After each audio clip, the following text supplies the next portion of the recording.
Welcome to the American Classroom podcast. My name is Jared Taylor, the host of American Classroom, and I'm here with Lindsay Crosley, my co-host.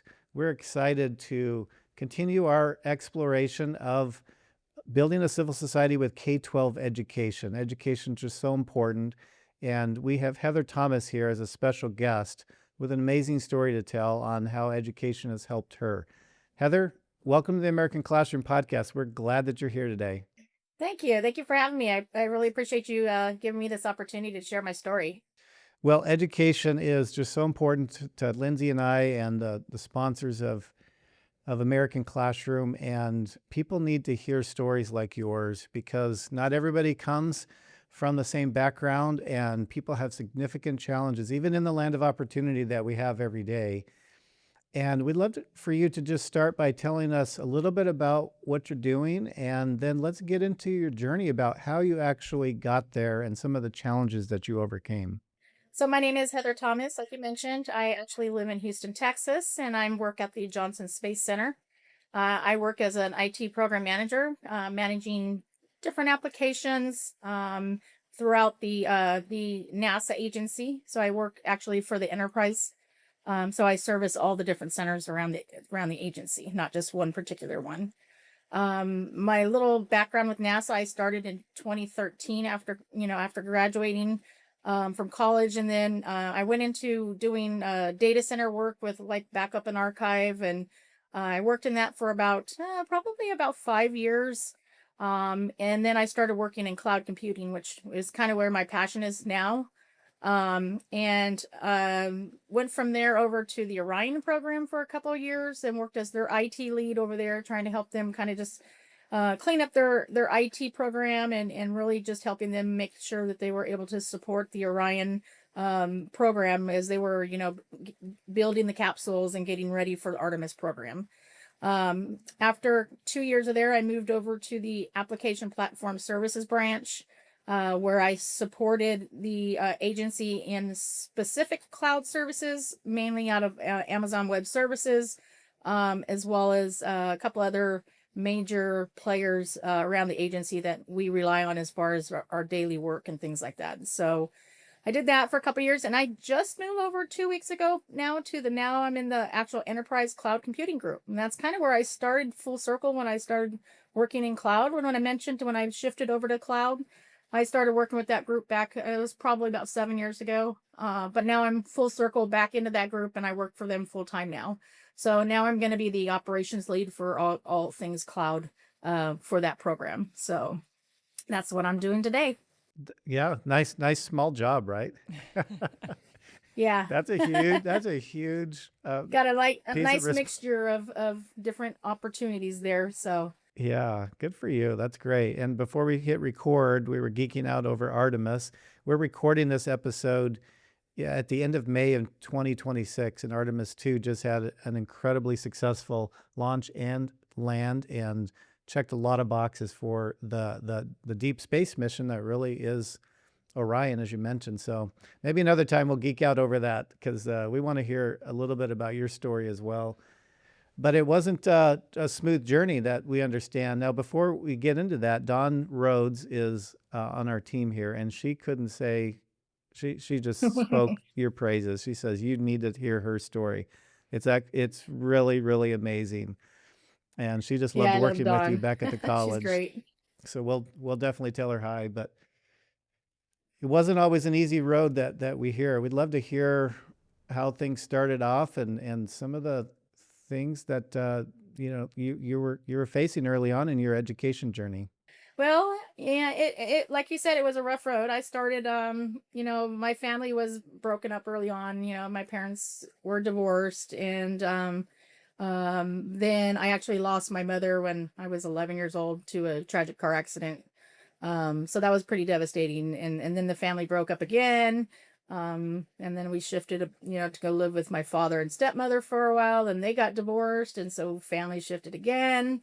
So we had a lot of shifts in family, a lot of moves, moving schools, not really, getting to know friends too much. So I was kind of a private kind of person and didn't have a lot of friends, like I said. But eventually, I moved in with my uncle, who was my mother's brother. He took care of me up through kind of through my middle school, high school age. Um, and then I got pregnant when I was 16 years old. And that's kind of what threw a loop and everything, because back then they didn't allow you to stay in regular high school. So they made me drop out of regular high school. And I tried to continue on through like a night school. But once the baby came, that became really difficult, especially because I was single and the father wasn't around either. So, and then I was living with my uncles, which, they weren't really, they were supportive, but it was not like maybe some level of support you would get from maybe your mother or, your sister or somebody like that. Um, so needless to say, single, 16 years old with a baby, no, dropped out of high school. And at that point, I realized that I didn't want to put that responsibility on my uncles, and I decided to actually move out of my uncle's house. And so with that, I had to go to work. Obviously, 16, 17 years old at this point, had to go to work. So I was working, one job to take care of the bills and feed the family. The other job was to pay for daycare because daycare was so expensive. So working two full-time jobs pretty much, didn't get to see my little girl much. And so, that went on for a while. I can probably till I was about 21. I was kind of off and on different jobs, trying to just make it, trying to just feed, like I said, put food on the table. And then I met my husband when I was 21, and we got together. And so that was probably one of my highlights of my turning point, right? Was meeting him. We hit it off right away. We actually met on a Monday and moved in on Friday together. We've been together 35 years now. So that was definitely a turning point. I had my little girl. He had a son from previous. So we just basically started raising our family together. And I still didn't have any high school diploma.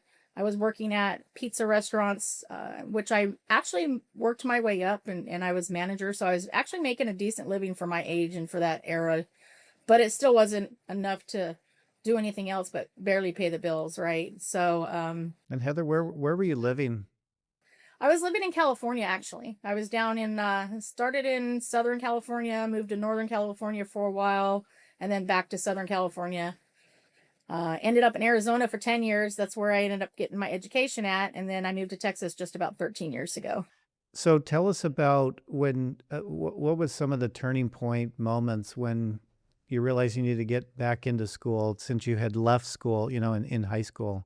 Well, one of the ones I mentioned was obviously when I had my daughter. Even though I knew I dropped out of high school, I still knew that I needed my education, right?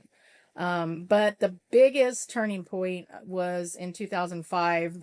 Me and my husband actually took in my brother's four young children. And so they were in the foster system. Mom and dad were having a hard time with drugs and not being able to provide for them. And the foster system basically told us, hey, you know, if you don't take them, they're going to end up getting lost in the foster system. And we had already taken the 3-month old, my daughter. Her name is Chloe. We took her in first, and then they had another baby. He was 2 weeks old. That was my youngest now. His name is Justice. And we took him in when he was 2 weeks old, and then the foster system came and said, hey, can you take the other two boys now, which were 4 and 5 at the time? Which, me and my husband basically had to make a decision overnight. But, it wasn't a hard decision. Their family, we knew we weren't financially able to support them, but we knew that we didn't want them to have, be split apart. We wanted to keep them together. We wanted to do what we could for them. So we made the decision, obviously, we weren't going to keep one or two. If they couldn't have all of them, we weren't going to keep any of them. So we took them all in. And that really was a turning point for me because, now I didn't just have my daughter to take care of, who, by the way, was, I think, 16 or 17 at this point now when we took these kids in. And so I'm starting all the way over, right? Starting over with the 2-week-old. And, that made me realize that, okay, now I'm responsible for 6 young kids, or young lives, should I say, that, count on me, right? And they've already gone through and experienced instability and hardships, just with their mom and dad. And I just remember looking at them and realizing that, if I didn't change the direction of my life, that I couldn't change the direction of theirs. And so I think at that moment that just kind of clicked, and that just, made me realize that education wasn't just a pathway to a better job, but it was the key to breaking a generational cycle for us. And now, when I say generational, I mean like none of my family went to college or graduated for college or, had that opportunity. We struggled, early on. So that was really a key turning point for us, or for me, should I say, when I realized that, I've got to do something better. Plus, I was working, 80 plus hours a week in fast food. And I was exhausted, and I was still unable to really financially provide for my family. And so I knew if I wanted a different outcome, that I was going to have to do something different. That's amazing. That's Wow. really Wow. inspiring. Yeah, all of that. And can't imagine how much stress you would have had at that point. But I love the mindset that you were like, I need to change the direction of my life in this way. Yeah, definitely. And it wasn't, like I said, it wasn't just for me, it was for all of us, right? So my husband was taking a huge commitment on, supporting me and taking in my brother's children and raising them as his own as well. So, I felt almost obligated to the entire family. Like, okay, I made this choice. I didn't make it alone, but definitely, that is my brother. These are my nieces and nephews. Now I kind of felt like that responsibility was on me, even though my husband never made me feel like that. Don't get me wrong. He never made me feel like that. But I felt like that just as a person and wanting to provide and do so much more for them. And it sounds like your husband was supportive along the way. Very supportive. When I first did my first internship with NASA, he watched the kids in Arizona for 4 months while I went to Kennedy Space Center. So that is definitely support. He supported me all through everything I did within college, every activity that we did or any kind of volunteer things that we did. So he supported me through everything. My moving out here for my job when I didn't know for sure if it was going to be permanent. He's supported me all along the way, and I couldn't have done it without him. So Wow. That's awesome to have a partner like that. When did you decide what path you were going to take in school? Like if you wanted to continue education, did you find sort of something that you enjoyed in your fast food jobs as you kind of described them? Or as you took college classes, did you find an interest in the technical programs?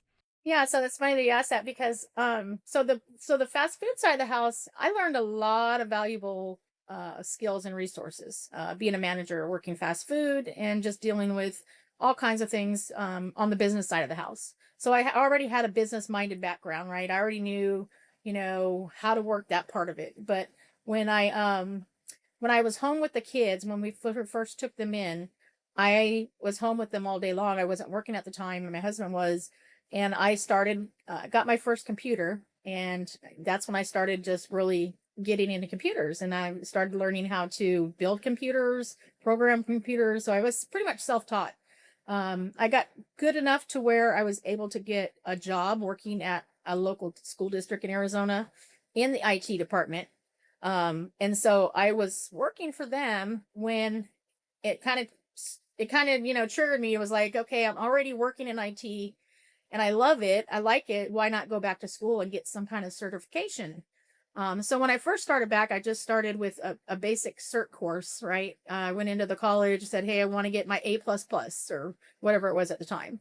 And so while I was in there, um, I really enjoyed being in the class in the college, going to school. I really enjoyed it because I missed out on so much of it when I was younger. So some people don't like school, but I really liked school when I was in it years ago, and I was really good at it. So I enjoyed it, and I was like, man, I really would love to take some more classes and get, maybe a degree, but I don't have a high school diploma. So luckily, I had a conversation with somebody, that one of the advisors, while I was in my cert class, and I said, I'm really considering getting a degree in IT. And I said, but I said, I don't have a high school diploma. Is there any rules or anything against that? Because all along my life, I thought I had to have a high school diploma to go to college. So I never pursued it earlier on. And I was embarrassed, honestly, to ask anybody about it, which, years later, I'm like, why did I wait so long? But when he said, he's like, aren't you already in college right now? Because I was already enrolled and I was already taking certification classes. He's like, you don't need a high school diploma. What you do need is you need a diploma before you graduate, but you don't have to have it to start. And so right there, that was like, okay, so I know what I want to do now. So yeah, so I went straight in, full force, and I applied 200% into my courses and everything I did in school. And I loved it along the way, the whole thing. I ended up getting my associates in applied science and like a server administration, which is IT. And then went on to get my bachelor's at NAU, which is Northern Arizona University, in business technology management. So that's a combination of business and IT course.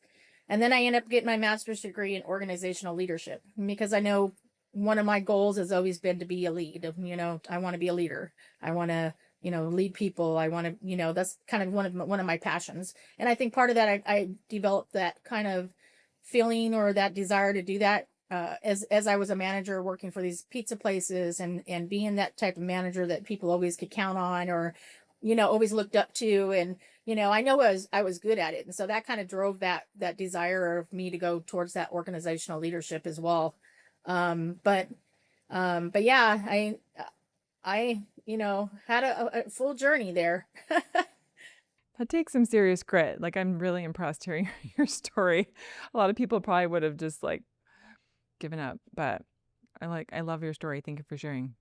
What I didn't share was that the whole time I was in school, I was working, going to school full time, working full time. I had the 6 kids I was taking care of, maintaining a household, maintaining just, keeping everything, the lights on and the food cooked, and taking the kids back and forth to, daycares. And so all of that going on. But I also was very, very active in my community college when I was there. And that's how I met Dawn. I was part of the Phi Theta Kappa Honor Society, ended up being chapter president for 2 years. We went on to win several awards within our chapter as part of student government. I was part of the AmeriCorps program. I did, I think, 1,300 hours of community service over that 2-year period, 2.5-year period I was at school.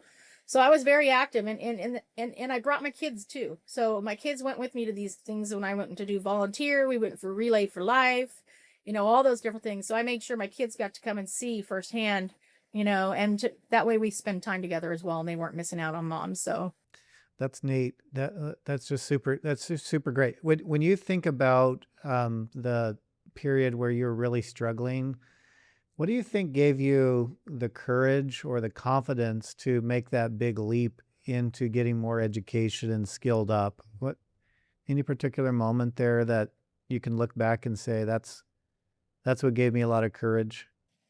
yeah, I mean, I don't want to make myself sound like a broken record, but it really was the kids, and wanting a better life for them that just pushed me, right.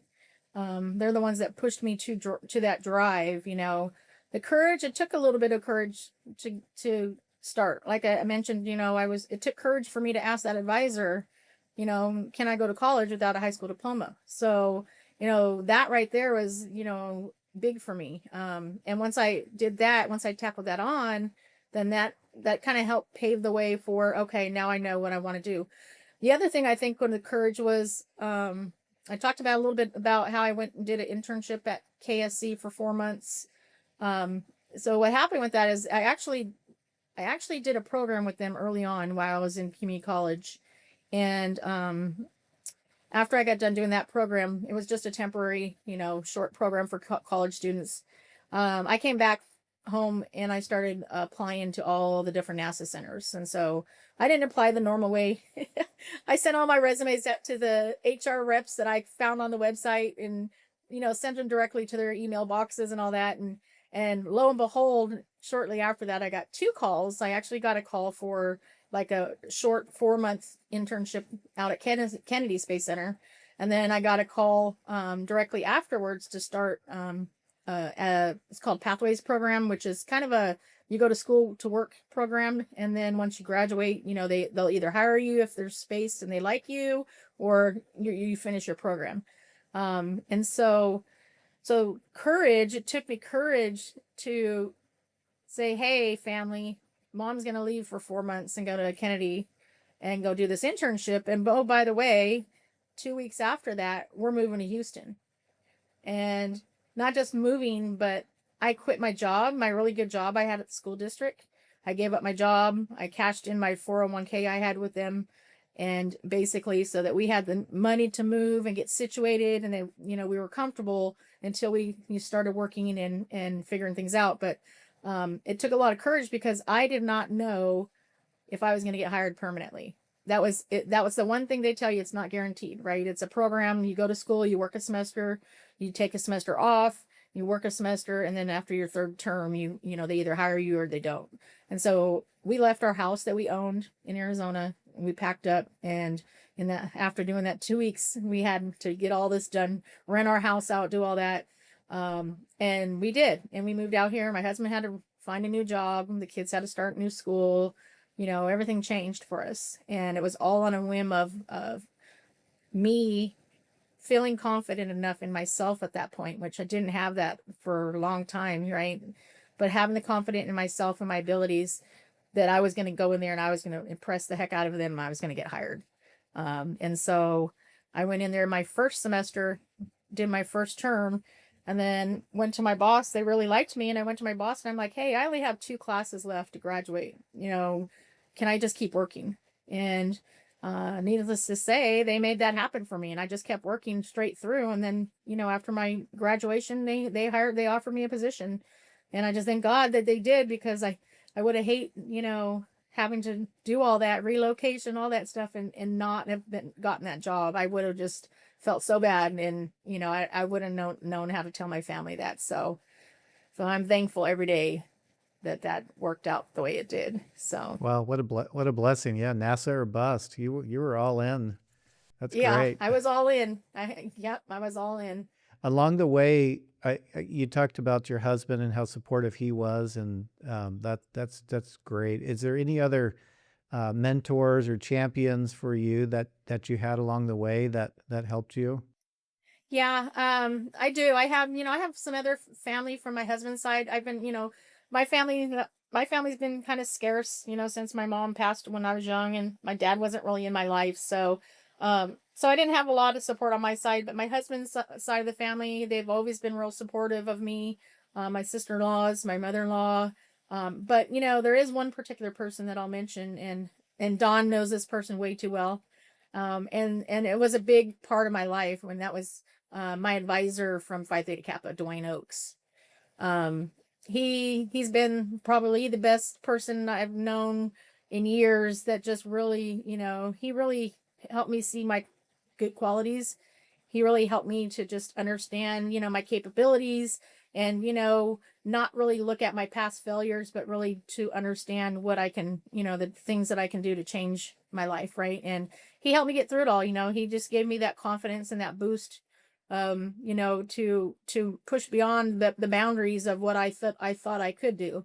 And, he was a big role in my getting through community college, because I wanted to, I guess I want to say he was so inspiring that I guess I didn't want to fail him, right? It wasn't even about failing me anymore. It was more or less not wanting to fail him either, because he had that much confidence in me.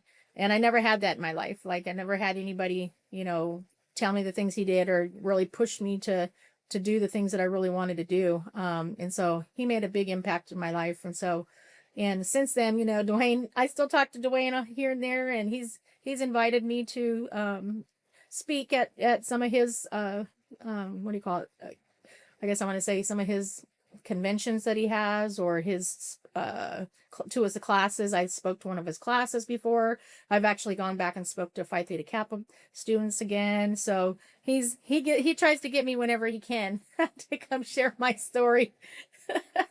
So, but yeah, he's one of a kind. So Yeah, your story is just so inspiring. I hope you know how inspiring you are. I mean, coming from a broken home, not having stability, losing a parent at a young age, teenage pregnancy, trying to do it all on your own, raising 6 children. That's pretty incredible. So I'm glad that you're able to go speak at these things, and hopefully that a lot of people in your same situation might not have had the confidence and like courage to get to where you are. Yeah, and I try to mentor when I can, even here at NASA. So interns and stuff, then they come through. I'm signed up with the internship program so that I can intern. I intern sometimes people from they have the military come over from the Skill Bridge program. I'll be their mentors. And I think a lot of it too is just has really over the years has inspired my children to push through and not let their past define them, right? Because they grew up in hardships too, right? And even though they were young early on, they still remember stuff, right? And especially my two older sons, they were with their parents longer, so they are, all the kids are doing great. I couldn't be happier. I know a lot of that attributes to them seeing me push through my success, me doing everything I did for them, growing, raising them and making sure they got through high school, making sure they got through all the, the teenage issues and problems that come with that. And, trying to help them succeed. What do they want to do with their life? Do they want to go to college? Do they want, what is it they want to do? And supporting them through that too, not steering the direction, but just really wanting to support them. And so, my oldest daughter, the one that actually is mine, she just actually finally went to school and graduated and got her degree. And and I'm like, it's okay, you're older now and it took you a while, but you did it. And sometimes that's what it takes. Some people are not ready to go to college right out of high school. Sometimes it takes a little bit of that, let me get some hands-on experience so that you can be a well-rounded student when you get into school. So you have the experience of both real world and education, right? Some people are good at going straight into college and just soaking it up. It just really depends on the individual. But, one thing I would say is, people shouldn't feel like, that they have to go to school right away. But they definitely should consider making sure that that the education is a priority in their life, because that's really what's going to get them, the furthest and get them to where they want to go. Were finances ever a hindrance for you or like an obstacle? Were you able to get some scholarships or grants, or how did you like feel like you could take that next step as a single mom? Yeah. So I was blessed. I was blessed. I was able to get some scholarships. I won when I was at community college and then through Phi Theta Kappa, I actually won the Maricopa, forget what it's called, Maricopa scholarship. I can't remember what it's called. It's been so many years, but I won a full ride scholarship to NAU for my bachelor's degree. So yeah, I won a full ride on that one.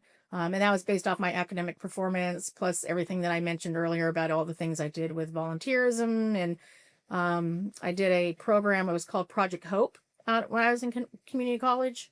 And that's really what kickstarted a lot of my talking to people and sharing my story and all that, because we went around and we spoke to teenage girls that were pregnant and tried to encourage them to go to college and letting them know that, hey, you're pregnant, but that doesn't mean that has to be the end of your education. And so we went around all over Arizona talking to different pregnant teens. And so that became real popular. That's kind of what won me that scholarship.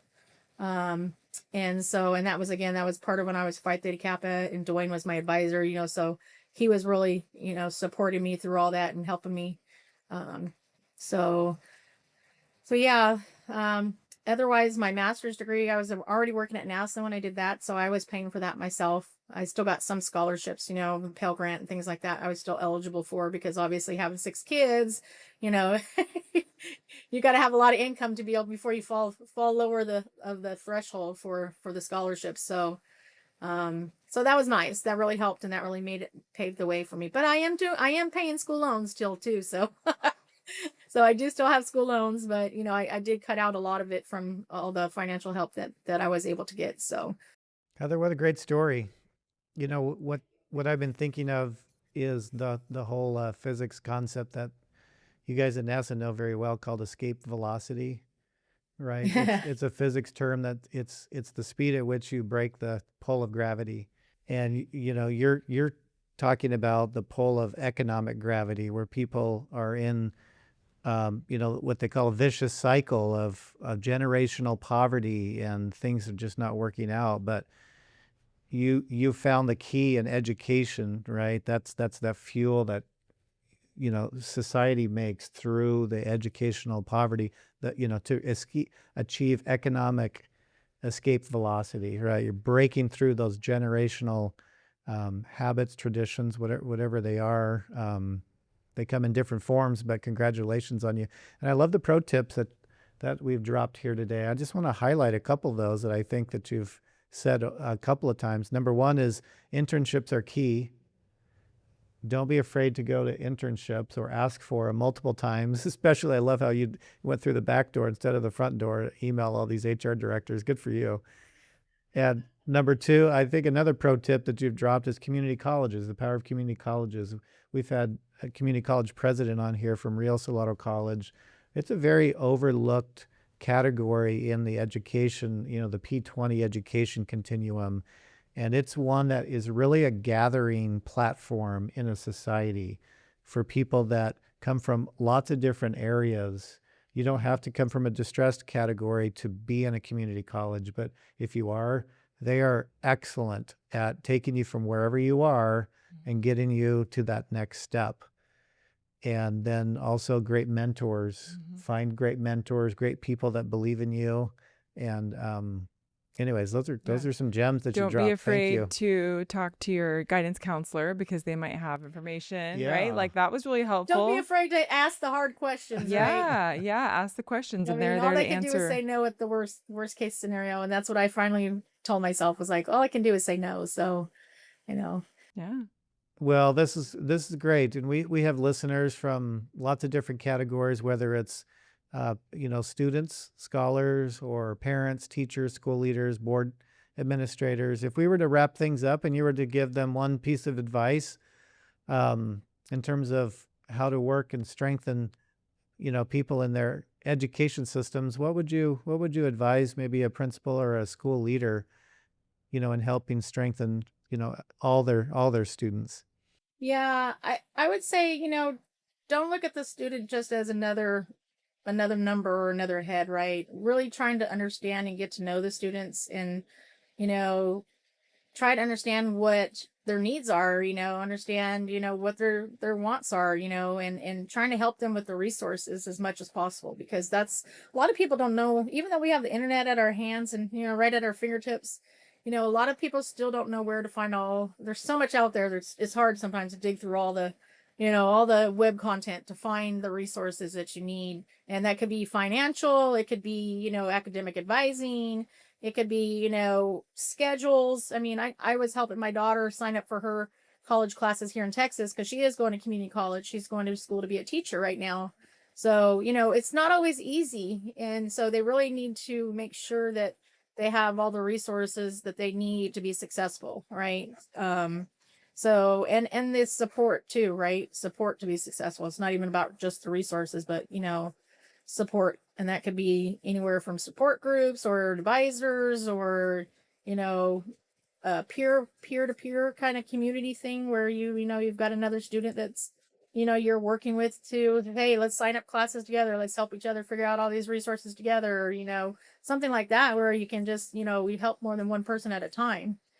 Because everybody that going into college is a big thing and is scary for students, even non-traditional students, and probably even more scary for us because we haven't been in school in years, and then we go back and we're like, oh my God, everything's changed so much. I don't know, how to do this, what to do. So sometimes it can be more scary for the non-traditional students, but making sure they encourage students of all ages and races and backgrounds and all of that is important. So That's great. Thank you. That's great. And she dropped another pro tip there, Lindsay, of there's resources out there. Ask someone to help you navigate and find those, because that's true. There are a lot of resources for everyone in every situation. So thank you for that. Heather, we appreciate this. This is a great story. Congratulations on your success. Lindsay, the next time we cheer on Artemis going up, we know that the astronauts are going to be in good hands, right? Thomas, yes. Yeah, and I just another piece of that I'll share was another success for me is we just bought our first house out here in Texas yesterday. So I'm really happy and proud about that. It took us 13 years to do it, but we were kind of stuck in this area because the kids go to school. We didn't want to move them and then all that, and it was too expensive to live in this area for buying a house. So we finally did it yesterday. Closed on our house, and we're super excited. Me and my husband, will have our own place to retire in, and the kids will always have somewhere to come to if they need it. So, Congratulations. That can be a huge hurdle. So yes. congratulations. Well, Heather, thank you. It's been a pleasure to learn your story and talk to you. And thank you for sharing, such good words of You're wisdom, welcome. and your story is inspiring. All right. You guys have a good day. Thank you now. Bye bye. If you like this episode, please like and share with someone who would find this interesting. We appreciate you listening to the American Classroom podcast today. Thank you. American Classroom is brought to you by Heritage Academy Mesa. Heritage Academy in Mesa, Arizona is a public charter school serving grades 7 through 12. Youth that come to Heritage are not just students, but scholars who are taught by the #1 rated faculty in Arizona. If you'd like to learn more about Heritage Academy Mesa, please visit heritageacademyaz.com and click Mesa.